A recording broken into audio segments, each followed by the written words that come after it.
Video में ये जो महिला आपको दिखाई दे रही है, ये है उन्नाव रेप केस की पीड़िता और जिनका नाम पूर्व बीजेपी विधायक कुलदीप सिंह सेंगर के मामले से जुड़ा रहा। इनकी ऐसी ही एक से ज्यादा वीडियोस इस वक्त सोशल मीडिया पर वायरल हो चुके हैं। कहीं वो किसी वीडियो में सुरक्षा में तैनात सीआरपीएफ जवान के साथ अटखेलियां करती नजर आती हैं, उन्हें छेड़ती हैं, हंसती हैं, मुस्कुराती हैं और खुद ही का वीडियो बनाती हैं और उसे खुद ही पोस्ट भी कर देती हैं।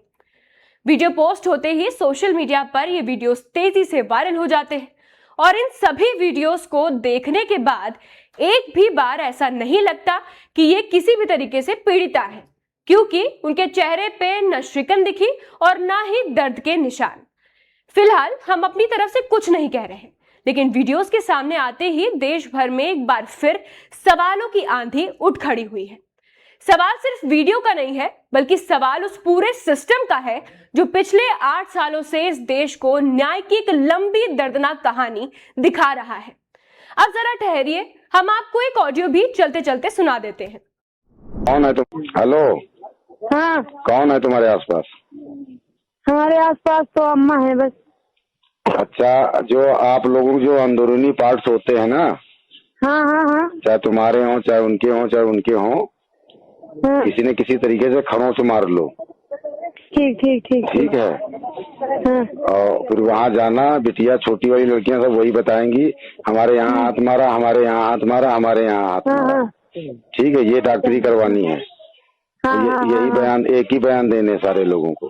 ठीक ठीक ठीक है। ये ऑडियो बताया जा रहा है लगभग 8 साल पुराना, जब कुलदीप सिंह सेंगर के खिलाफ एफआईआर दर्ज नहीं हुई थी और मामला दर्ज होने की प्रक्रिया तेज चल रही थी। इस ऑडियो में कथित तौर पर पीड़िता अपने ही सगे चाचा से बात करती सुनाई देती हैं कि जहां बातचीत में केस को मजबूत करने के तरीकों की चर्चा की जा रही है। वीडियो, ऑडियो और अब सोशल मीडिया की अदालत। लेकिन इसी बीच सामने आई एक और आवाज, एक बेटी की। कुलदीप सिंह सेंगर की छोटी बेटी Ishita Sengar social media platform x पर अपनी पीड़ा शब्दों में उतारती है।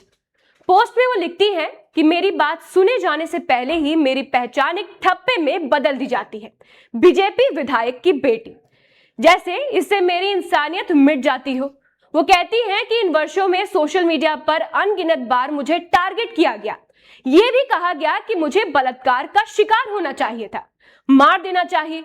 ये नफरत निरंतर रही और जब आपको एहसास होता है कि इतने सारे लोग ये मानते हैं कि आप जीने के लायक भी नहीं है, तो उस इंसान को अंदर से तोड़ दिया जाता है। ये शब्द किसी राजनीतिक बयान के नहीं थे, बल्कि ये शब्द है एक बेटी के, जो ये कहती है कि उसने और उसके परिवार ने 8 साल तक कानून, संविधान और न्यायिक प्रक्रिया पर भरोसा किया।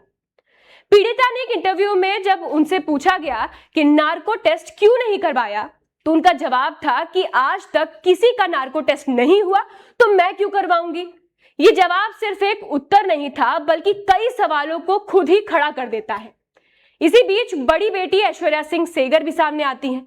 उनका कहना कि हमारे पास पुख्ता सबूत है, जांच के समय मेरे पिता ने नार्को टेस्ट की मांग की थी।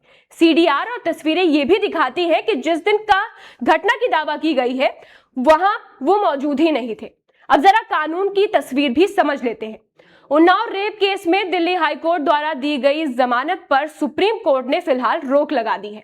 सीबीआई की याचिका पर शीर्ष अदालत ने यह कहा है कि मामले में अभी गंभीर सवाल मौजूद हैं, जिन पर विस्तार से सुनवाई जरूरी है। यानी न्यायिक प्रक्रिया अभी जारी है, अंतिम फैसला अभी आना बाकी है। लेकिन इसी बीच सोशल मीडिया पर वायरल वीडियोस, उम्र को लेकर अलग अलग किए गए दावे, घटनाक्रम के समय में अंतर और बयान बदलने के आरोप, इन सब ने एक नई तीखी बहस को जन्म दे दिया है। ये सारे तथ्य, पीड़िता के वायरल वीडियोस, ऑडियोज, पीड़िता का अपने चाचा से बात करते हुए ऑडियो और अब कुलदीप सिंह सेंगर की बेटी का एक भावुक अपील, यदि एक साथ रखकर देखे जाए तो मामला कुछ और ही नजर आ रहा है। फिलहाल ये हम अपनी तरफ से कोई भी निष्कर्ष आपको निकालकर नहीं दे रहे। आज सवाल सिर्फ ये नहीं है कि सच क्या है, आज सवाल ये भी है कि क्या किसी आरोपी के अपराध का बोझ उनके परिवार और उनके बच्चों को उठाना चाहिए।